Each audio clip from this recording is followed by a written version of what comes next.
ഇന്ന് ഗുരുപൂർണിമ, ആഷാഢമാസത്തിലെ പൗർണമി ദിനം.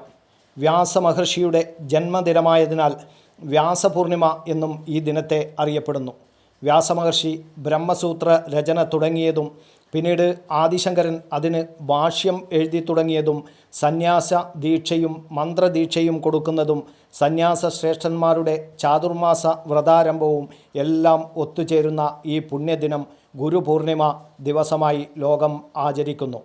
ഗുരു എന്ന ഉദാത്ത സങ്കല്പത്തെ ലോകത്തിനു മുന്നിൽ അവതരിപ്പിച്ചത് ഭാരതമാണ്.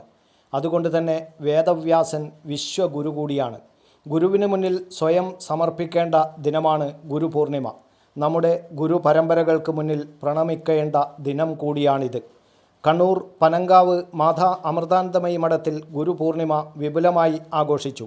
രാവിലെ മഹാഗണപതി ഹോമം, ലളിതാ സഹസ്രനാമാർച്ചന എന്നിവയും തുടർന്ന് ഗുരുപാദുക പൂജയും നടന്നു. സ്വാമി അമൃത കൃപാനന്ദപുരി സ്വാമികളുടെ നേതൃത്വത്തിൽ ഗുരുഹോമം, മഹാമൃത്യുഞ്ജയ ഹോമം, ഗുരുപൂർണിമ സന്ദേശം എന്നിവയുമുണ്ടായിരുന്നു.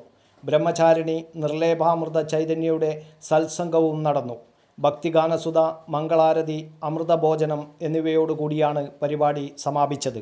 മാതാ അമൃതാനന്ദമയി മഠത്തിൽ നടന്ന ഗുരുപൂർണിമ ദിനാഘോഷ പരിപാടിയിൽ നൂറുകണക്കിന് ആളുകൾ പങ്കെടുത്തു.